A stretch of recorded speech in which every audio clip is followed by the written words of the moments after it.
Gemini, hi! Welcome to Mystic Queen PH at ito ang inyong monthly reading for December 2024.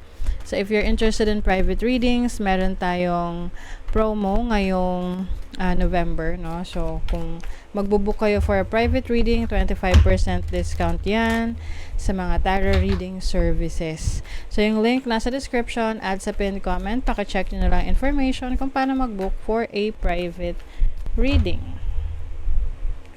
Okay, let's see. Gemini, what are the energies coming to you ngayong December? Wow, you have the Sun. The Sun is about clarity, happiness. Oo, so yung iba sa inyo, meron kayong mga celebration of happiness, achievement. Maaari ring may clarity sa situation na meron kayo, and the Sun is also about energy source. So ngayong December, marami kang lakas, no, para magawa yung mga tungkulin mo, yung iyong mga responsibilities, and also yung resources. So yung mga needs mo, it will be provided to you. You also have a series which is about nurture. Ayan, taking care of yourself, taking care of your needs. Yung iba sa inyo, you will practice self-love, self-care, and also nurturing is to take care of other people din. So, pwedeng meron kang tutulungan na family member ngayong December sa kanilang mga pangangailangan, especially kung ikaw ay isang breadwinner. Uy, Pluto. This is rebirth, transformation. Oo, so some of you may major change, no? Pagdating sa pwedeng pananaw nyo sa buhay, or pagdating sa certain na parang confidence mo sa sarili mo na ngayong December mas masipag ka. Oo, unlike ng mga nakaraang buwan na parang ang bigat, tinatamad ka, hindi ka ganun ka-productive. Pero ngayong December, things are changing for the better para sa'yo. Okay. Let's see what else for Gemini. December 2024.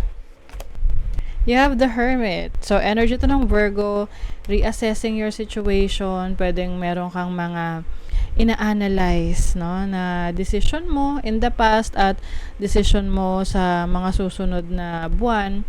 Ngayong December, meron kang realization about your life. So, pwede nagkakaroon ka ng awakening. You are healing.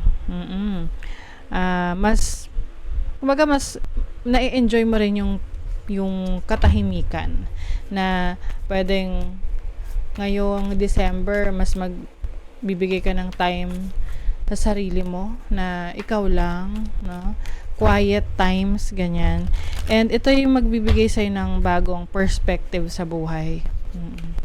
You have the 5 of Wands. So, merong competition. Some of you, meron kayong papasuking competition. Sasali kayo sa contest. Kahit anong contest to. Oo, pwedeng online contest, pwedeng sa work ninyo, may contest, or pwede rin naman tong nagiging competitive ka sa trabaho mo, sa sarili mo, 'di ba? So, sabi nga, mas magandang competition mo ay yung sarili mo to become a better version of yourself, 'di ba? Na masihigatan mo pa kung ano yung mga nagawa mo before. You have the 2 of Pentacles. So, this is bringing balance into your life, bringing harmony. So, binabalance mo yung oras at panahon mo sa trabaho, sa career, sa business, or sa relationship. Yung mga maghahalagang bagay sa'yo. And some of you, pwedeng meron kayong major decision din pagdating sa trabaho. Kasi may rebirth dito, so may endings and new beginnings. And with the Hermit here, parang medyo yung iba sa inyo conflicted, no, sa situation nyo sa career, sa workplace nyo, or even sa relationship na parang naghahanap ka ng sagot. Oo, kung saan ka mas magiging fulfilled, saan ka mas magiging masaya. Uy! Speaking of pagiging fulfilled or pagiging masaya at reassessing the situation, you have the Eight of Cups. Okay? Eight of Cups is about leaving a situation para meron kang i-pursue na iba. So, yung iba sa inyo may pagbabago, may shift, may change talaga pagdating sa, it's either sa career, na-realize mo na gusto mong baguhin yung tinatahak mong trabaho, business, or career.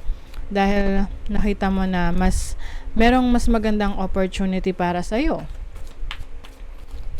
And even sa relationship, kapag sa tingin mo hindi ka na nabavalue sa relationship, yung hinahanap mo na pag-aaruga, pagkakalinga ng person mo, wala na, then you have to choose yourself. O, diba?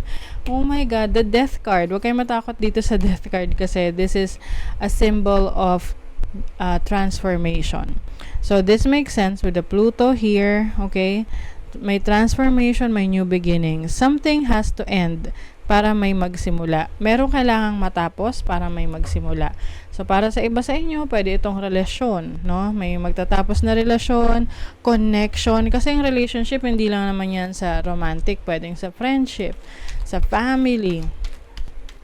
And then, parang ano to nagpe-play sa biglang meron akong narinig na kanta. Alam nyo yung Separate Lives. So, now that we're living separate lives. Parang ganun. Oo. So, parang meron ditong may decision na mag-let go na. So, let's say sa inyong money, career, finances, you have the Six of Wands. Uy, maganda ang takbo ng inyong career path, trabaho nyo. Especially if you are, kung ang career mo nasa public nasa public speaking, or kaya nasa social media, creatives, no? So, you are going to be known. Mas makikilala ka. Mas may appreciate ng mga tao yung galing mo, yung talento mo. You have the Nine of Swords. Ayun lang. Maari kasing maging too hard on yourself ka. Di ba minsan kapag ginagalingan natin masyado sa trabaho, tapos na-appreciate tayo, di ba? And then nagiging too hard on ourselves na tayo, na parang nape-pressure na tayo na dapat you have to be better every time. Okay? So, i-enjoy nyo lang yung moment. Kasi, the moment, i-enjoy yung moment. The moment na ma-stress na kayo dyan, mawawala yung motivation nyo, diba? Ayan, Father of Cups. Mag-focus ka sa mga bagay na nagpapasaya sa'yo, sa trabaho, sa career mo. At alagaan mo yon, alagaan mo yung passion. Whatever you are doing, kailangan yan merong passion. Nandyan yung pagkagusto mo doon sa trabaho mo, sa business mo, or sa kung ano man yung pinagkakakitaan mo.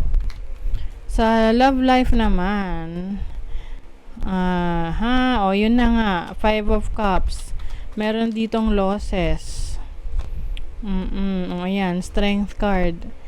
Ikaw ay magiging matibay, malakas. Kaya nga may sun dito. The sun is about energy, strength. Dahil sa isang loss. Kasi parang iba sa inyo, meron kayong mga regrets. May mga pagsisisi kayo sa mga choices ninyo pagdating sa relasyon. And ngayon parang gusto mo na umalis ka dun sa sitwasyon na hindi mo nakukuha yung dinedeserve mo. Ayan, oh my God. Five of Pentacles. Naging lantang bulaklak. Oo. So, ito kasi ay hindi na alagaan. This makes sense din na nyo. Kasi dito nurture. So, ngayong December, aalagaan mo yung sarili mo. Kasi kung sa relationship, inabandon na ka, ginost ka. So, ngayon, may regrets ka about dun sa person na nakakonect mo. Pero, with the Strength card, kayang-kaya mo tong lagpasan. Meron kang sapat na lakas to move on and move forward, and you will rise above it. Mas malakas ka. Mm. You already have all the answers. Yes, Gemini. Alam mo na kung ano yung dapat mong gawin, kung saan ka papunta. Hindi mo na kailangan ng mapa na yan kasi yung mapa mo nasa puso mo. Oo, yun yung mag-guide sa'yo kung anong path na yung tatahakin mo dito sa pagbabago na to. Okay? So, that is your reading, Gemini. Thank you so much. Bye!